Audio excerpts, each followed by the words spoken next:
From the station working for you, this is Good Morning Indiana, streaming now.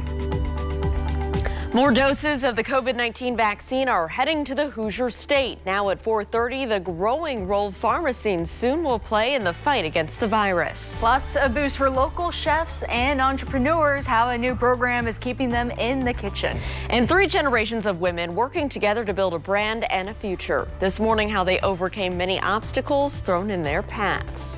It is 4:30 here. We finally made it to Thursday. Thanks for joining our team on Good Morning Indiana. I'm Lauren Casey. And I'm Megan Shin. And Todd, I actually didn't have to warm up my car too much this morning. I was really happy about that. Yesterday it wasn't bad if you were in the sunshine, right? We were in the mid-30s, which is seasonable. It felt great out there by February standards. And this morning, temperatures, we're in the 20s and 30s. We're not down into the teens. We don't have these single-digit wind chills out there like we did yesterday. It still feels like it's about 19 in Indy. 14 is what it feels like in Peru. But again, that real cold air is not in place as of yet. As we go throughout the course of the day today, we were going to see some showers and eventually some rain start to make its way into the area. The clouds are in place here already this morning, and as we expand out, you can see our storm system here off to our west. As it comes in here initially, it could start as a very brief period of a wintry mix, but then it's going to go over to all rain. But we probably don't see any precipitation in the forecast until at least after the noon hours. So this morning it's cloudy, but it's dry. You can do anything you want outdoors. Just have to bundle up a little bit with temperatures in the 30s. And then as we work our way into the afternoon hours, we do get into a fairly steady rainfall for the day today. We'll talk more about that in detail coming up in just a few minutes. Lauren. Todd, thanks. Pretty quiet out on the roads at this early hour. Here's a live look from our INDOT traffic camera at I-65 near West Street and MLK. You can see the interstate down below there. Very quiet. No delays or crashes around central Indiana to slow down your commute. So state health officials say things are looking better as the number of COVID-19 cases and hospitalizations continues to trend downward. That's right, Lauren. And as more Hoosiers get vaccinated, the state is taking steps to keep the numbers going in the right direction. That includes providing essential workers with professional or personal protective equipment. The Department of Health is opening a portal where businesses can sign up to receive KN95 masks and hand sanitizer. The PPE will be for transportation, food service, utility workers, and other frontline employees. Supplies will also be sent to schools across the state, with many schools reporting low transmission of COVID-19. State Health Commissioner Dr. Christina Box announced new guidelines. We will no longer require quarantine or contact tracing if the students and teachers remain at least 3 feet apart and are wearing a mask at all times in just the classroom. I want to emphasize that this is for the classroom setting only. It does not apply to lunch, athletics, band, orchestra, choir, or any other school setting where students may gather, nor does it apply to classrooms in which students have been allowed to remove their masks. Guidance will be shared with school districts this week. The changes go into effect on Monday, Lauren. So let's take a closer look at the numbers now. You can see here things are improving week to week so far as more counties have dropped into the yellow or the moderate risk level in our state. And this week there are just 4 counties in the red or that highest risk level. As a reminder, capacity at social gatherings and events are based on the color-coded metric.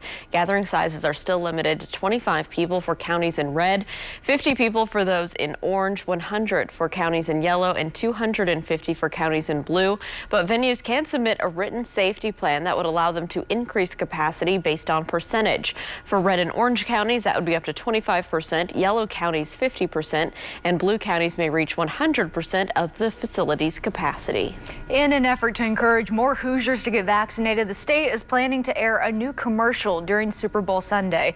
It features a family of Paul Logan. He's the former North Central High School athletic director who died from COVID-19 last April. When my dad was sick in the hospital, that was the longest 12 days of my life. Just sitting there not knowing each morning if he's alive. I want to tell people, like, this is serious and this vaccine will save people. Again, you can see the full commercial on Sunday night. And a reminder right now in Indiana, long-term care residents, first responders, and healthcare workers are eligible to receive the vaccine, as well as anyone 65 and older. You can make an appointment by going to ourshot.in.gov or by calling 211. Well, vaccination efforts are already expanding here in Indiana. Last week, the state announced a partnership with Meijer and Kroger and Walmart to administer the vaccines. A new federal partnership will expand vaccination efforts even further. We spoke with Kroger spokesperson Eric Halverson. He says under the new program, the goal is to provide 4 shots an hour. We all know what a difficult period this has been, and this gives us something, a cause of optimism as we look toward a normal life. Well, at the earliest, Halverson says appointments will be available at all Indiana Kroger pharmacy locations beginning a week from today. A Walmart spokesperson tells us a full list of stores participating in the federal rollout will be available in the coming weeks. Indiana lawmakers are pulling the plug on a bill that would prevent employers from requiring vaccinations against COVID-19 or any other disease. The measure would have allowed employees to decline vaccinations for medical, religious, or personal reasons. They would also be allowed to sue an employer that required vaccinations as a condition of employment. Those backing the bill said it is necessary to protect personal freedom and that Hoosiers should be allowed to decide for themselves about vaccinations, Lauren. Well, researchers are on a new mission to see what happens if people get 2 different types of vaccines. Right now, the vaccines in circulation require 2 shots of the same serum weeks apart. Under current guidelines in both Britain and the U.S., the only time vaccines should be mixed is if it's unknown what was given for the first shot or if the same vaccine is not available for a second dose. The study is aimed at seeing if mixing vaccines impacts their effectiveness or if there's any adverse side effects. Participants in the study will receive the AstraZeneca vaccine as their first shot and the Pfizer as their second. A new program is helping small family-owned restaurants compete with corporate restaurants, and this new program is called the Melon Kitchen. It's launched by a local nonprofit group called Be Nimble. The goal of the program is to teach small restaurant owners how to run a delivery service only. And from what it's called, it's a ghost kitchen. Jasmine Long is the program director. She describes the concept as a restaurant where the customer never sets foot inside. Places who did not have ghost kitchens are building ghost kitchens. Something is happening where people want the food and they want it now. To be able to order McDonald's to your front door without going through the drive-through, it's happening. The transition is already here. We're not going back now that people are used to getting their food just like that. The program will set up shop at 16 Tech on Indiana Avenue. The kitchen's located in a historically black neighborhood. That's why Long says the name Melon Kitchen reflects the community's Be Nimble program is trying to help. And even though Long says the heart of the mission is to help black and brown business owners, the program is open to everyone. Applications are being accepted right now. You can learn more at WRTV.com. It is 4:38. 3 generations of women are behind a new beauty supply store located in Lawrence. Brittany Buford and her mother opened Max Beauty Supply in November. A setback threatened to derail their work when Brittany's mother suffered a heart attack the same day that they signed the lease for their location on Pendleton Pike. But family and friends stepped up to make sure that their dream stayed on track. And the women work to pay it forward there as well. They support other local black-owned businesses in the products that they carry. Brittany also carries a product line started by her own 16-year-old daughter. If you can start something that you can possibly pass down to your children, I feel like our culture has kind of missed the ball on that. Well, if you'd like to learn more about Max's Beauty Supply and other black-owned local businesses, you can check out the We're Open section of the WRTV News app. Former President Donald Trump's influence still hovers over the Republican Party. Coming up, the division it's causing within the GOP. And we're getting a first glimpse at how officials plan to keep athletes safe during the Olympic Games. We'll have the details on that plan straight ahead. Todd? And it's dry here this morning across central Indiana, but you see just off to our west, there's some rain and there is some snow as well. That is heading in our direction. The second half of our day is going to turn very wet, and it's going to have a few snowflakes mixed in as well in spots. We'll break it all down for you coming up in your WRTV Storm Team forecast.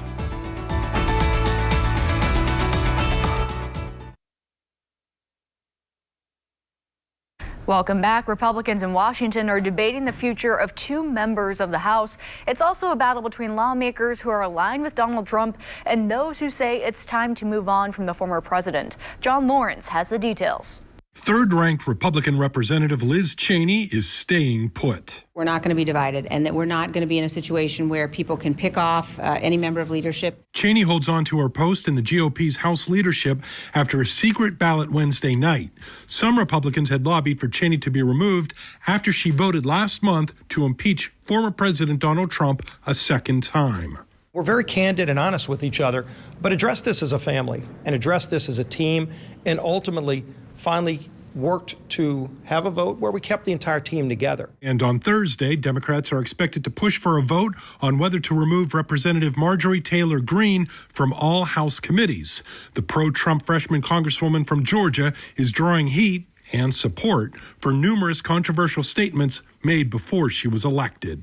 There is an Islamic invasion into our government offices right now. Although some members say the GOP remains united, some analysts say Greene is causing significant tension. This is a really serious matter, and I hope that I don't think she's going to apologize, and if she doesn't, she should lose her committees. I was the first one to say that. All you're going to do is keep the base coming back, and you will continue to lose those areas that allowed Joe Biden to become the president of the United States. I'm John Lawrence reporting.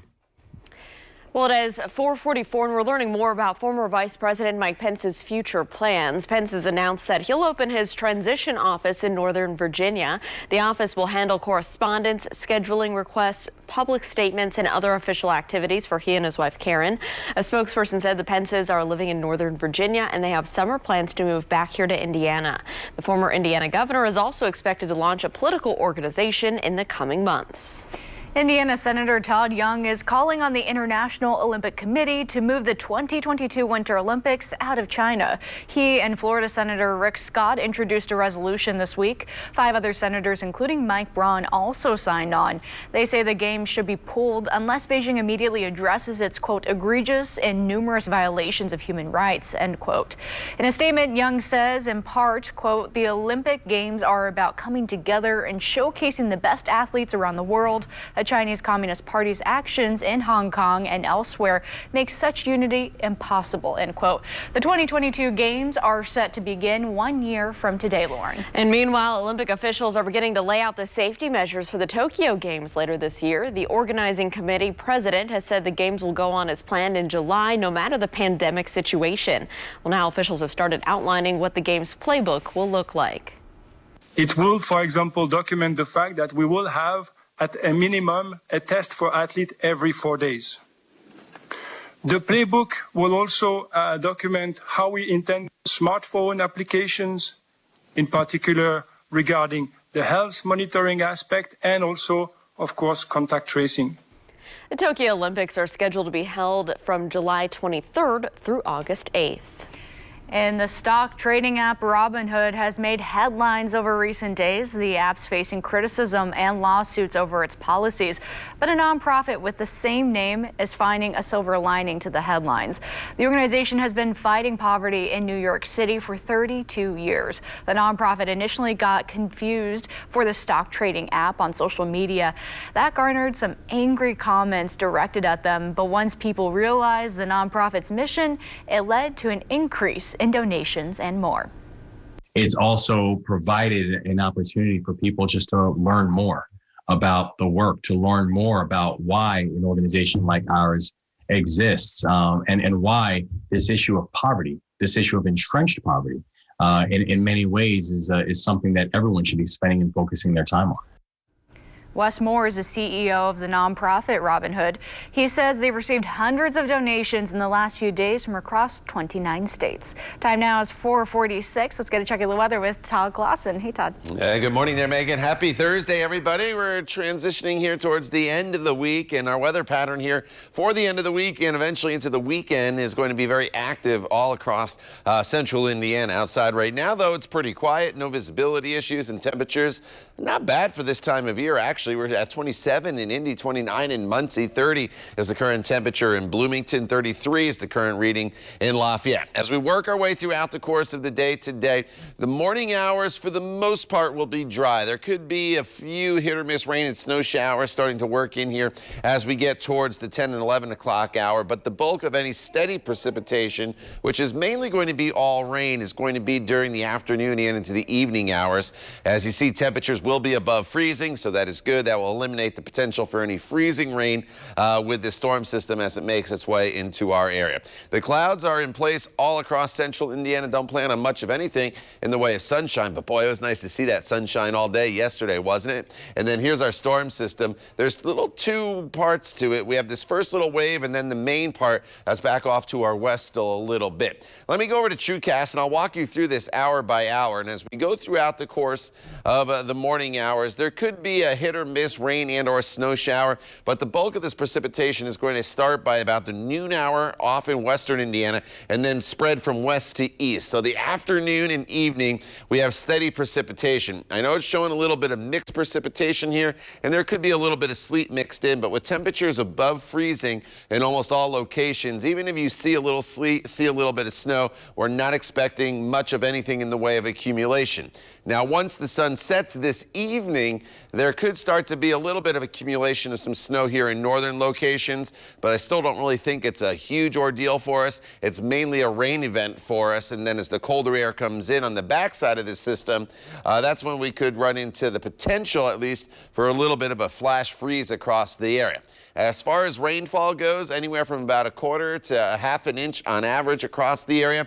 If you're like me in front of your house and it doesn't get a lot of sunshine, your storm drain's clogged with some ice, make sure you go chop that ice up to allow a lot of this water to drain into the storm drain and not just sit in the pond in the middle of the street. And then you notice here, by the time we get to about 10, 11 o'clock, that's when we see the temperatures drop below the freezing mark, and that's when we'll have the potential for a little bit of ice to develop across the area. Tomorrow's a colder day once again. It's breezy as well. High temperature of 30, but it's going to feel much colder than that. And then we get into the weekend. We're still on track for the Arctic blast Saturday night with a round of snow. Could see 1 to 2 inches. And then as we get into Sunday, a high of only 9 with wind chill values still well below zero. Lauren. All right, Todd, thanks so much. Let's take a look at your commute this morning. This is I-465 over on the east side. A view here near Brookville Road where traffic is moving along smoothly there on the interstate. Still pretty quiet out that way this morning.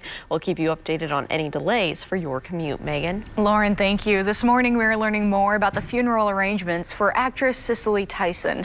A public viewing is planned for February 15th in New York City. Her family says COVID-19 regulations will be in place during the walk-by event.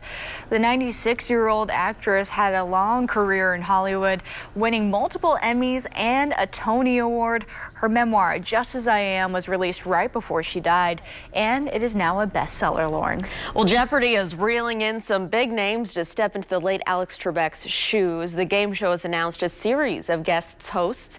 Now, the Jeopardy contestant, Ken Jennings, known as the quiz show's greatest of all time, is currently filling that role. He'll be followed by Anderson Cooper and Katie Couric, NFL quarterback Aaron Rodgers, and actress Mayim Bialik. And all 10 guest hosts have been selected for this season, with more to be announced at a later date. Each host will earn money for a charity of their choice during their run. The total donation amount will show how much the contestants earn.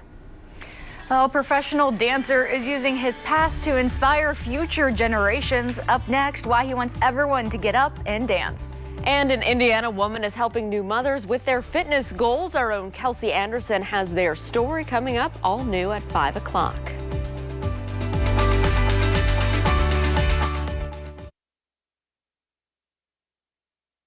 Welcome back to Good Morning Indiana. It is 4:55. This is I-465 in West 21st Street. You can see traffic there is moving along up to speed. No crashes right now to slow you down.